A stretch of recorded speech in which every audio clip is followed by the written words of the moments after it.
Are you into strange and spooky? Then you need to check out Shadow Market on June 27th from 10 a.m. to 5 p.m. at the Manchester Event and Visitor Center in Manchester, Tennessee.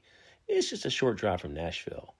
Shadow Market's a living tapestry of gothic goods, high fantasy, horror, dark art, oddities, and all things wonderfully weird. Pre-purchase tickets are just $11 or $15 at the door on the day of the event. You can purchase tickets and vendor booths now at shadowmarketus.com. Again, that's shadowmarketus.com. And be sure to follow Shadow Market on Facebook at facebook.com/shadowmarketus. Stay spooky. We'll see you at the Shadow Market. Available.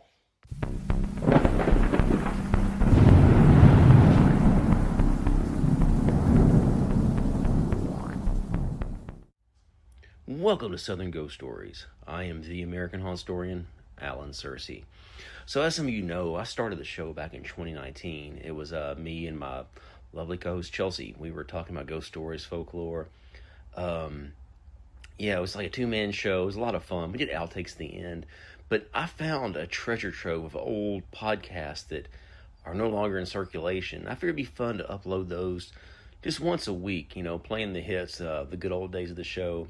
But stay tuned towards the end of the show because there's outtakes, and they're pretty funny, I think so. But anyway, this episode here is a Southern Turf building in Nashville. A lot of history there. It was a brothel. It was a gambling den. It was it's one of those creepy old Nashville buildings. I've been in the very top of it. I mean, it's now a nightclub. I think it's called Sinatra's in downtown Nashville. But back in the day, during Prohibition, it was a place to be. So, I hope you guys enjoy this one, and I'll be dropping these every Monday. I think I have 24 episodes from the previous catalog that I just kind of stumbled upon in this old forgotten hard drive, and I'll upload these once a week, I guess on Monday. So I hope you guys enjoy it, and stay tuned for tomorrow with more Tennessee Tales Tuesday. Hi everyone, welcome back to Southern Ghost Stories, where we talk about some of the most haunted places in the South. I'm your host Chelsea, along with Alan. Hello. We hope you enjoyed our last podcast on the Andrew Jackson Law Office of Gallatin, Tennessee. If you're interested in finding out more information about the historic building or other haunted locations around Nashville, check out our Nashville Ghost Map app, which allows you to customize your own ghost tour, along with our book, Southern Ghost Stories, Historical Hauntings, and Southern Ghost Stories, Ghost of Gallatin. Today, we have a special Halloween episode. We're going to talk about the Southern Turf building in Nashville. It's believed to be haunted by two different ghosts in two different parts of the building. Alan, can you give us some background on the Southern Turf building? Well, I can. In 1895, notable bookie Marcus Cartwright opened a 17,000 square foot, 4-story Queen Anne-style building called the Southern Turf Building in what was called the Men's Quarter of Nashville on 4th Avenue. It was considered one of the most decadent and opulent saloons, gambling halls, and bordellos in Middle Tennessee, and is best known for its distinctive turret on the 3rd and 4th floors. With tropical plants, expensive oil paintings of prized racehorses, large mirrors, marble halls, mahogany furniture, elaborate cut glass chandeliers, bronze statues, and electric fans, this was the place to go if you were looking for a drink and a little excitement. Patrons could bet on craps, roulette, poker, and other games of chance at the Southern Turf. Cartwright turned the building over to his brother Zoel Cartwright and his best friend Ike Johnson to run for him. However, Zoel soon got married and moved to Chicago, leaving the building to Johnson. Ike Johnson lived on the 3rd floor of the building and oversaw the property. He also took in boarders and rented rooms. Ike had a pretty bad gambling problem and was known to make a killing one night, then lose it all and then some the following day. In 1902, the Southern Turf was sued by a St. Louis man for $13,200, who had lost a lot of money betting on horses in the building.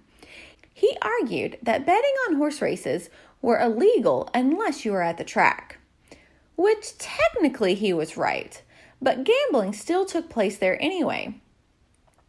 A year later, the Southern Turf was raided twice by police and 52 people were arrested. Ike Johnson cut a deal with the police and agreed to go peacefully as long as he and his friends could ride to the police station in style in a horse-drawn carriage. However, Ike also had ulterior motives. He helped a city council member evade police and escape while boarding the carriage.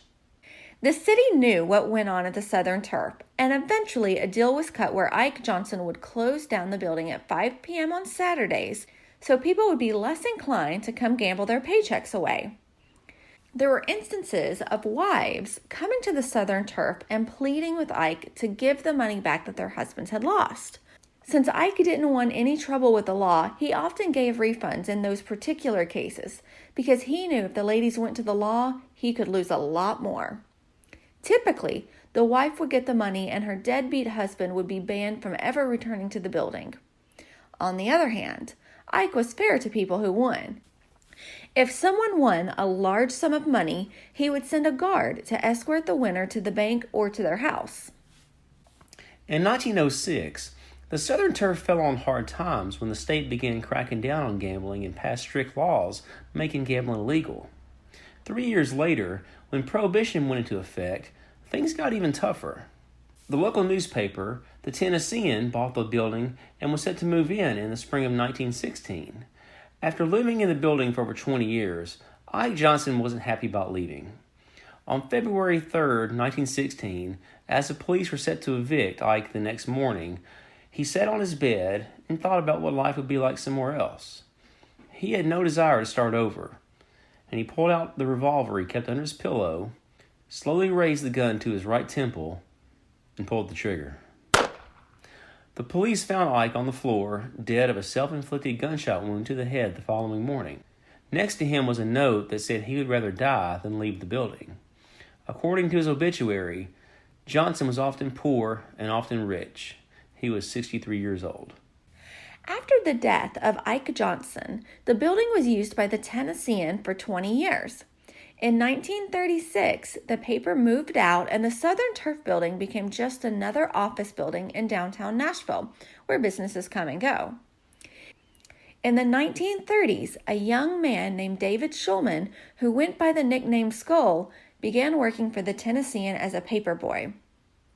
He was a tall, slender young man who worked hard and saved his money so that one day in 1948, Skull opened Skull's Rainbow Room in the basement of the Southern Turf building, which happens to be located in Printer's Alley. At one time, Printer's Alley was where many of the local printing presses were located, but over time it became an area filled with bars, honky-tonks, and gentlemen clubs. Skull's establishment was one of the most popular in Nashville and drew young talent from all over the country.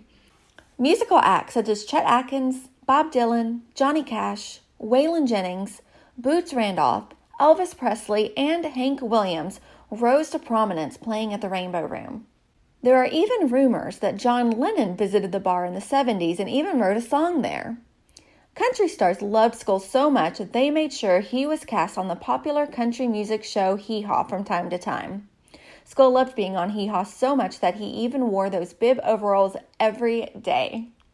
Skull made a lot of money with his bar and engaged to marry a local woman. However, just before Christmas one year, she suddenly passed away. Skull was heartbroken and struggled to get over the loss of his one true love. Eventually, he got a little poodle he named Sweetie to keep him company. Like clockwork, Skull could be found walking Sweetie every morning before opening the Rainbow Room. Skull was a very generous man who always tried to give the homeless men and women a few bucks to get through the day when they approached him during his morning walks. His friendliness and compassion, it would ultimately be his downfall. One cold January morning in 1998, 2 homeless men came to the bar as Skull was finishing up his morning walk. They demanded that Skull give them all his money. When he refused, they robbed Skull and they slit his throat. As Skull tried to fight off his attackers, one of the men bashed Skull over the head with a liquor bottle that knocked him to the ground. As Skull laid in a hospital bed dying, country star Tanya Tucker raced to his side. When she arrived, she sang Bible hymns to him as he died. The bar was closed after Skull's murder, and the first floor sat empty for 17 years until it reopened as Skull's Rainbow Room in 2015. The 4-story building is listed on the National Register of Historic Places due to its historic location in Printer's Alley. It was purchased by Bill Miller in the fall of 2017, who owns many other famous buildings in Nashville like the Skulls Rainbow Room and the Johnny Cash Museum.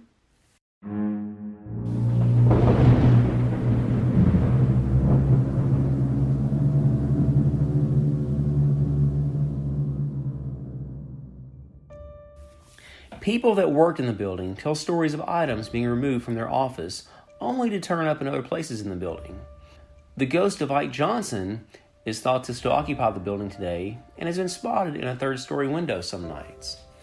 I visited the Southern Turf building earlier this year, early one Saturday morning while I was downtown visiting a friend. Although it was being renovated, part of the building was still used as offices. I climbed the stairs and walked up to the 4th floor to check things out and see it for myself since no one was there. The view from the turret bay window is pretty cool. While I was up there, I was surrounded by a lot of 2x4s, drywall, and some random tools where people had been working. As I walked around, I did hear a strange ticking sound coming from one of the walls. I can't say for sure it was a ghost, but the sound is pretty weird. Skull's ghost is also believed to haunt the bottom floor, where his old bar used to be. Skull's ghost has been seen wandering through Printer's Alley, up and down the street, and through the walls of buildings. Some patrons to the Rainbow Room have claimed to see a tall, slender shadow darting in and out of the shadows late at night.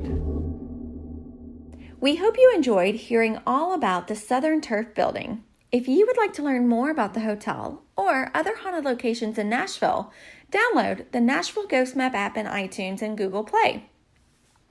Also, be sure to check out our website, southernghoststories.com, along with our books, Southern Ghost Stories, Historical Hauntings, and Southern Ghost Stories, Ghost of Gallatin. Feel free to leave a comment or send us a message on our Facebook or Instagram accounts.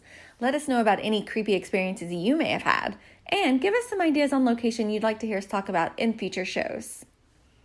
Be sure to subscribe and leave a 5-star review. Those reviews are pretty helpful, and we really appreciate everyone who's taken a few minutes to do it for us. Please check back with us next time as we discuss historic Whiskey Row in Louisville, Kentucky. Hi, everyone. Hi, everyone. Hi, everyone. The outtake's going to be 30 minutes long.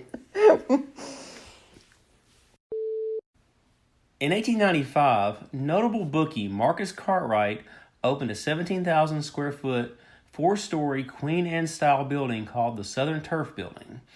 You should just say that whole thing again. Ike had a pretty bad gambling problem and was known to... Man, I'm having a hard time talking. Like clockwork, Skull could be found... Like clockwork, school... Ugh. As Skull laid in a hotel... As Skull laid in a How's that? Is that pretty good?